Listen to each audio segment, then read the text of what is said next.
The West Virginia men's basketball team lose their first game of the season, and they do so in heartbreaking fashion. I'm going to give you my thoughts on that game. In the second half of this show, we're going to talk about this new agreement that all P4 conference teams are being asked to sign, agreeing that they will adhere to the new House Settlement Agreement rules that will be enforced by the College Sports Commission. Will that hurt West Virginia? Will it help West Virginia? Will it have any impact at all on West Virginia and their plans to be competitive in this new NIL landscape in college sports? That's a big topic in the second half of the show. So stick around and we'll have those conversations right after this. What is up, and welcome into this episode of Couz's Corner, your home for top shelf college sports news and analysis surrounding the West Virginia Mountaineers and occasionally the Big 12. So let's go ahead and dive in to talking about West Virginia's heartbreaking loss in the Charleston Classic to Clemson. West Virginia led majority of this basketball game. They actually led 26 minutes and 38 seconds of the game. Led 32-25 at halftime after a big half court or shot just beyond half court, just in front of half court, I should say, by Chance Moore after the big steal. Look, West Virginia had all the momentum going into half, come out second half, still looked pretty good. But, man, the last 7-8 minutes of the second half, it went to hell in a handbasket. Clemson makes a couple big threes. They make a couple shots in the paint, get some fouls, and they get the lead and don't look back. West Virginia is never able to recapture the lead near the end of the game. Heartbreaker. It looked like West Virginia was going to cruise to a victory here, but it was a heartbreaker. First off, kudos to Mountaineer Nation who showed up and showed out in that game. I do want to commend them. I wish I could have been there. I love the city of Charleston. It's a beautiful place, and I love that area of the country and of the state of South Carolina. But nonetheless, there were a lot of West Virginia fans in that crowd. Now, the biggest key to me comes down to a couple things, but the biggest factor to me was free throw shooting. West Virginia's 12 of 19 from the free throw line, and Clemson is 15 of 19. You lose 70-67, a 3-point game, and you get beat by 3 on the free throw line. There's your difference right there. A big part of it anyway. A Power 4 basketball team cannot win a lot of games shooting 63% from the free throw line. And this has been an issue for this team all year. I mentioned it in my pregame show. They were shooting only 68% coming into the game. They do even worse than that here. Your two bigs are your big, Harlan Obioha, 0 of 2 from the line. You've got Chance Moore, 2 for 4 from the line. Jasper Floyd, 2 for 4 from the line. You've got guys who can shoot the ball from the floor pretty decent, shooting only 50% from the free throw line. And Obioha, who's a 60-some% foul shooter, doesn't even make 1 of 2. You have got to make your free throws in games like this. It's a must. West Virginia was able to win the points off turnovers battle, which I talked about in my pregame show. They only lost a rebounding battle by 3, which I said as long as they kept it close, I felt like they had a good chance to win. All of that came to fruition. Yet they still lose the game because I did not foresee them shooting only 63% from the free throw line. You can't have it. They also had some defensive breakdowns near the end that allowed Clemson to make some wide open threes. Now, in West Virginia's defense, Weller, the guy making the 2 big threes at the end, was a guy who had not been shooting the ball that well from 3 in previous games. So maybe Ross Hodges' strategy was, we'll let this guy shoot that because I don't think he can beat us with it. But once he makes 1, you should probably make sure you get out on him. So whoever the player was that didn't do that, that's on them. Or if there was a communication breakdown, whatever the case may be, you have got to do a better job covering wide open shooters, especially once they show you they can make them. Then they started switching more on the screens, and it left Honor Huff in mismatches with guys a foot taller than him, literally. Can't have that either. That happened multiple times in this game. I saw it happen in the first half, and it happened again late in the game in key moments. You've got to figure out a way to put Honor Huff on somebody different so that he doesn't get caught. Now, Clemson is probably going to adjust and make sure his guy does the screen, so you have to switch it. I don't know what you do there. That's a tough situation. but you've got to figure it out. Don't switch. Try to start hedge on screens or fight through them, something. Maybe switching is not the answer. But whatever the case may be, they have got to do a better job guarding the pick and pops and the pick and rolls and those types of things in future games. So they had done good at that in previous games. Not sure what happened there. Have to give some credit to Clemson. They were able to just execute better down the stretch of the game. Now, another negative, you can't have Obioha and Lorient, your two bigs, scoring a combined 4 points in the game. Can't have it. Lorient only had one field goal. That was the one at the end that he really shouldn't have even shot because West Virginia was down 3 with a couple seconds left, and he shoots a layup. Can't have that. And he did go 2 for 2 from the line. But Obioha was 0 for 4 from the floor, and some of his shots that he missed, or most of his shots that he missed, were absolute bunnies.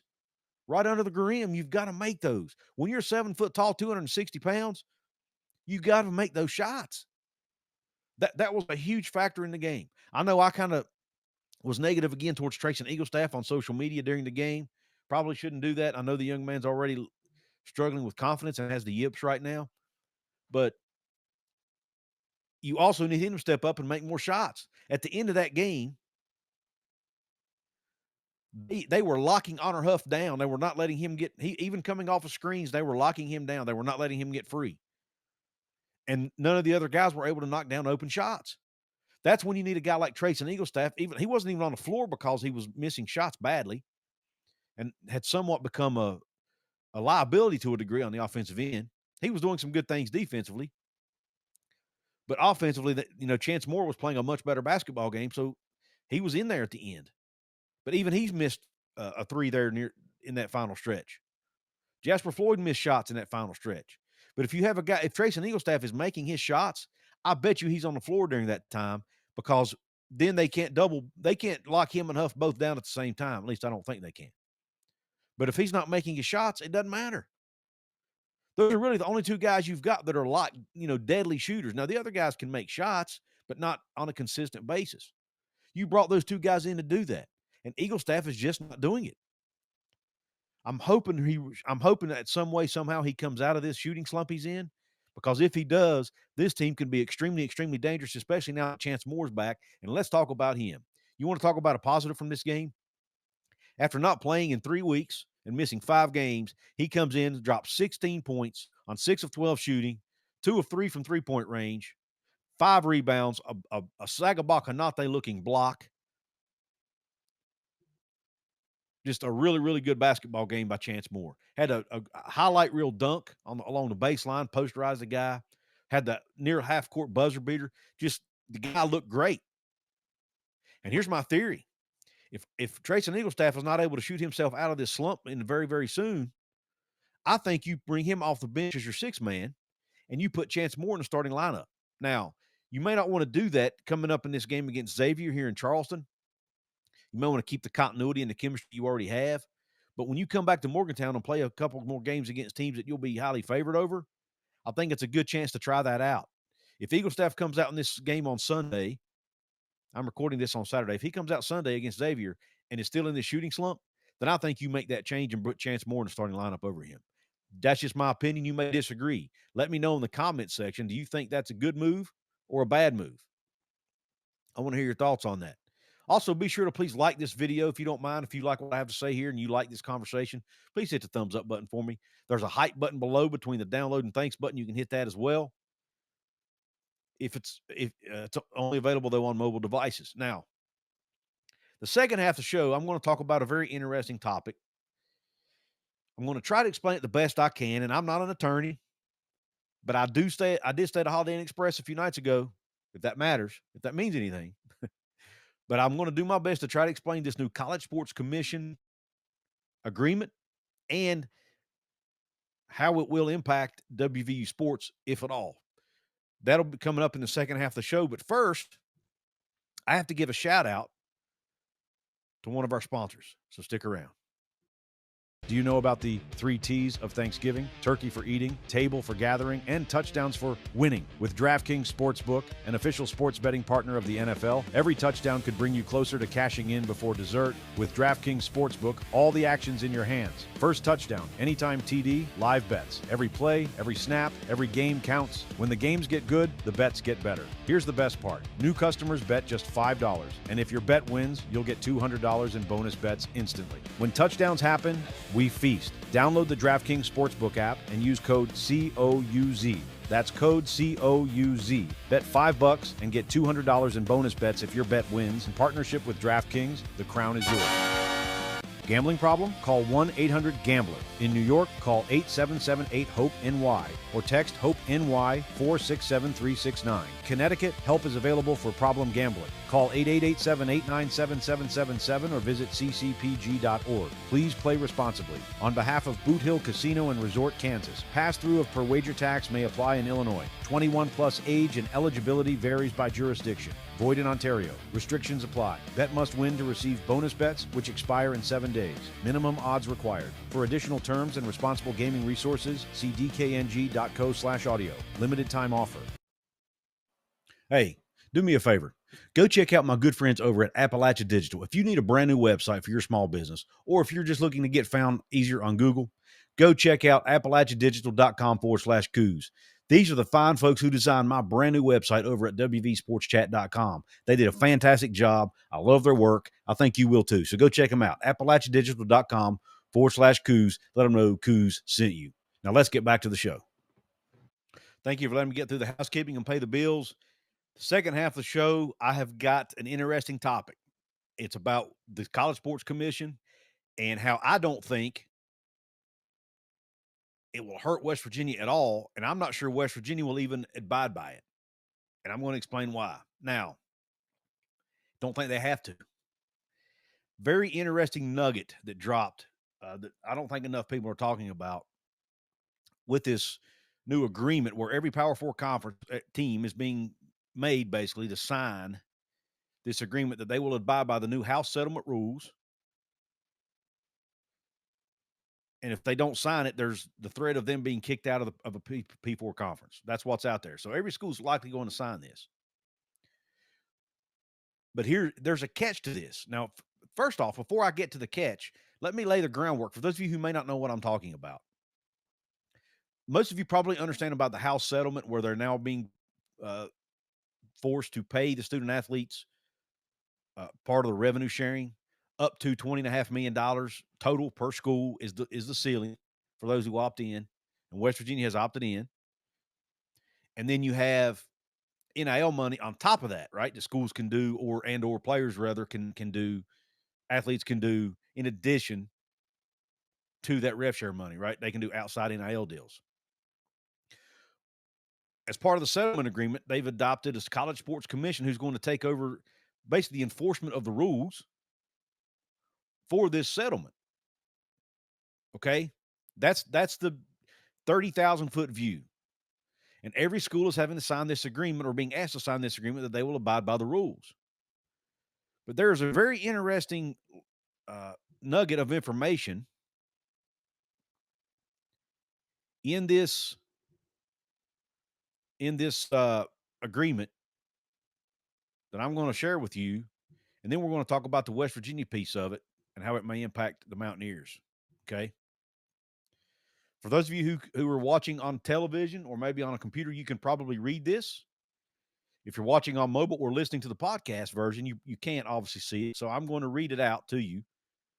But here is what it says. It says, and this is line 26. This is just some of the language that's in this agreement. Okay. It says, and I got it highlighted, to the extent not prohibited by participants' state laws, the College Sports Commission and participant hereby agree to waive any right to a jury trial with respect to all disputes arising out of College Sports Commission enforcement action or otherwise relating to this agreement. So basically what that's saying is the schools cannot sue the College Sports Commission for enforcing penalties. or enforcing the rules. But it says in the beginning, to the extent not prohibited by participant state laws.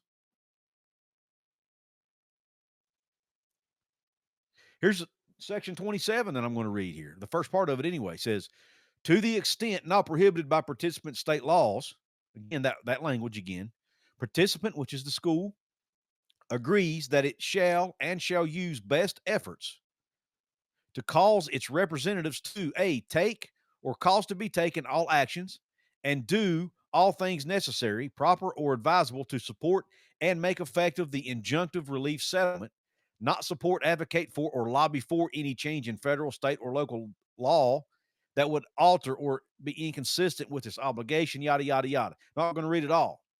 But basically, what this is saying is the school cannot side with a state or any other entity in suing the College Sports Commission over the enforcement of these rules. And they can't file a lawsuit themselves. But that language that says, to the extent not prohibited by participant state laws, what's that tell you? And I reached out to someone with legal, that has some legal expertise, and just to get their thoughts on this. Basically, what that means is it has no freaking teeth. State law overrides any entity, except what? Federal law. And as of right now, there is no federal law codifying this. That's why they're trying so hard to get the SCORE Act passed. That's why a lot of these schools are trying so hard to get the SCORE Act passed, because it would codify this and put everyone on a level playing field. But right now, if you have a state law, at least the way I interpret this, now, if I'm wrong on this, somebody tell me in the comments. But the way I read it, if you have a state law that prohibits enforcement, they can't do anything about it. What's that mean for West Virginia? Well, I'm glad you asked. Did some research about West Virginia, okay? West Virginia, or not what it says, but what the new state laws say in the state of West Virginia. They passed NIL legislation this past session, and it was signed into law by the governor just a couple months ago. It says, the West Virginia legislature passed and Governor Patrick Morrissey signed 2 key bills into law addressing name, image, and likeness rights and revenue sharing for college student athletes. Now, I do want to direct you at the end of this. I'm going to leave a link to an interview I did with a state lawmaker who talked a little bit about this, okay? These measures, it gives the House bill numbers, were enacted to enhance competitiveness for state institutions like West Virginia University and Marshall amid evolving NCAA rules and the House settlement. Signed on September the 11th, 2025, during a ceremony at WVU's football team room, the bills aim to protect athletes from punitive NCAA enforcement while enabling structured NIL and revenue sharing opportunities. They build on the national shift toward professionalizing college sports, joining over 30 states with similar frameworks since 2021. The laws apply to public schools and any private schools who opt in. I'm going to summarize from. I'm reading this off of Grok, by the way. I asked it to just summarize it for me. But here are the key attributes of these bills. Okay, the first one, House Bill 2595, establishes or allows institutions of higher education to form a 501c3 nonprofit governed by university-appointed boards, which will be primarily university employees or affiliates. These entities handle NIL negotiations, endorsements, and revenue distribution, treating them as standard business operations rather than extra benefits that could violate amateurism rules. I'm going to share that again.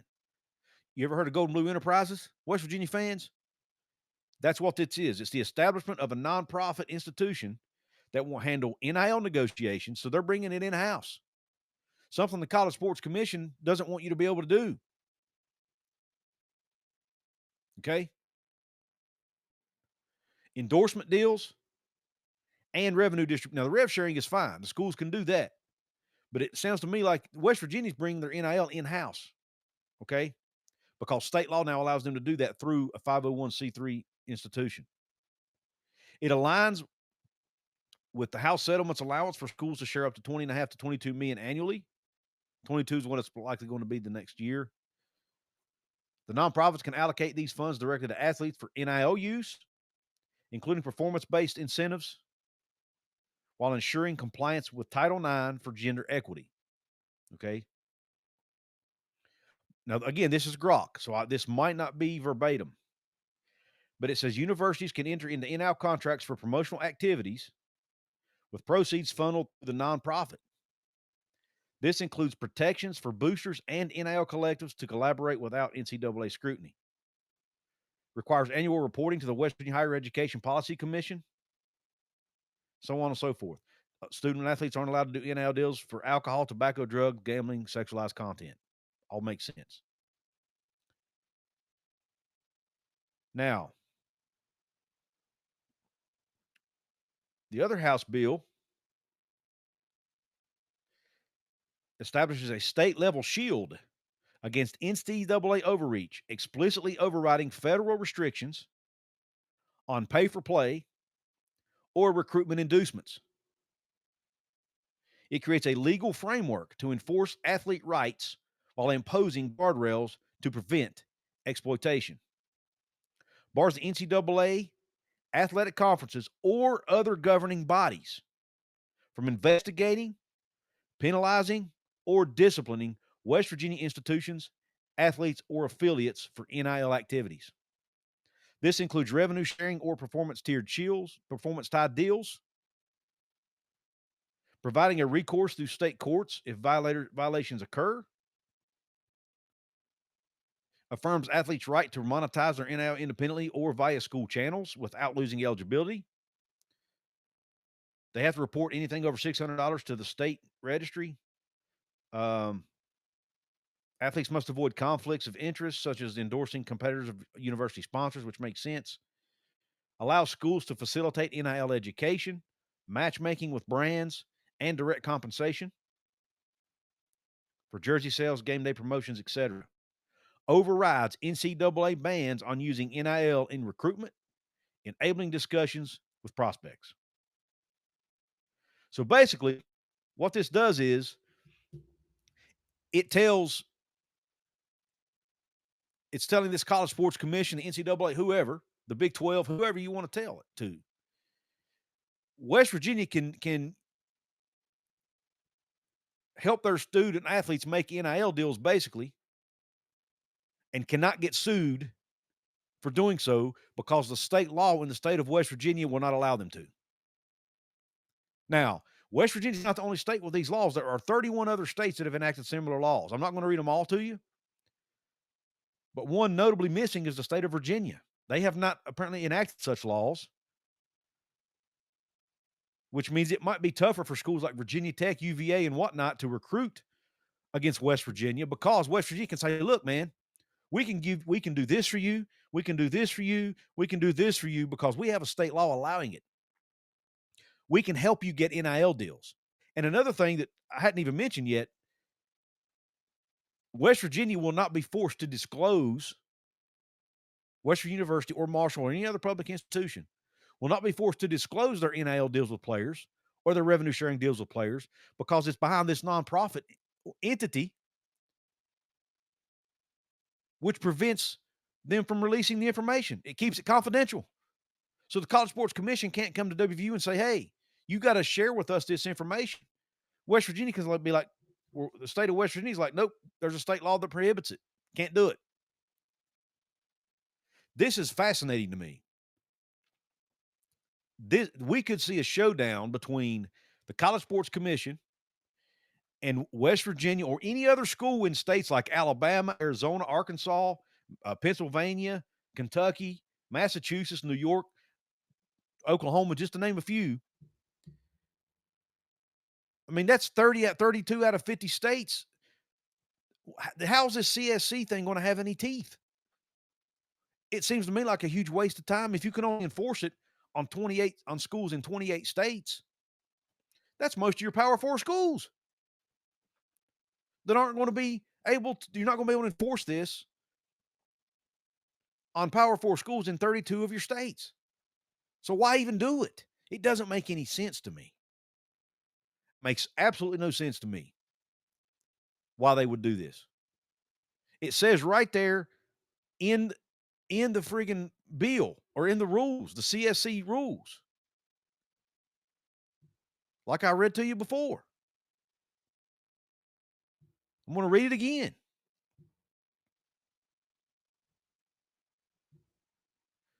To the extent not prohibited by participants' state laws. It makes I don't understand. So West Virginia, now somebody tell me if I'm interpreting this wrong, but it seems to me like the CSC is not going to be able to enforce these rules on WVU. But you tell me if I'm wrong. And West Virginia could use this potentially as an advantage in recruiting. Again, I'm going to leave a link to this conversation I had with the state lawmaker. He doesn't go into great detail, but he does give kind of a 30,000-foot view of what their intentions were with these bills. And it's great to hear it directly from a state lawmaker, not just from me. West Virginia can make NIL deals or help student athletes get NIL deals. And the revenue sharing and all that, and they don't have to disclose the information. And if CSC tries to enforce the rules, then West Virginia University, or because of the state law in the state of West Virginia, they can't do anything about it because state law allows them to do it. So unless the SCORE Act is passed or one of these other acts that are out there where they're trying to, codify this thing, West Virginia has a recruiting advantage over some schools, some other schools in the Power Four. Again, the state of Pennsylvania allows it. The state of Ohio allows it. But according to Grok, Virginia does not. And it might explain. Well, most states, I mean, like I said, it's 32 out of 50 states that have laws on the books. I just don't see how this College Sports Commission agreement will have any teeth. I mean, yes, all these schools can sign it, but at the end of the day, can it be upheld in court? I don't think it can because of these state laws. But anyway, just want to share this information with you, give you my thoughts on it. You let me know in the comment section. Am I barking up the wrong tree here? Am I misinterpreting this West Virginia bill? Uh, you know, I want to hear your thoughts in the comment section. Maybe someone out there listening to this who's an attorney or at least has a legal background, or maybe you're a state or a lawmaker or whatever. Let me know, hey, am I right? Am I wrong? The state of West Virginia law is going to override any attempted enforcement by the College Sports Commission. Let me know your thoughts. Also, let me know, you know, don't forget to hit the thumbs up button on this video if you liked it. Don't forget to share it with your family and friends. Don't forget to subscribe to the channel. For those of you who don't know how to subscribe or like, right below this video, you'll see a little tiny button with it looks like a thumbs up. You can hit that. It's free, quick, takes a second. That's a like. There's another button on the right side under this video that says subscribe. It'll either be white, red, or black. Click it. Whether you're watching on television, you can click it with your mouse. If you're watching on a computer, you scroll down click it with your remote on television, with your mouse on a computer, or if you're watching on your mobile device, just hit it with your finger. Again, it takes 1 second. Very quick, very easy, and it's absolutely free. It just shows YouTube that you want to subscribe to my channel and you want to see more of my content come through your feed on YouTube. So I ask that you do that, please. Also want to there are opportunities you can support me financially. I have a merch store where you can get yourself a hoodie, get ready for the cold weather.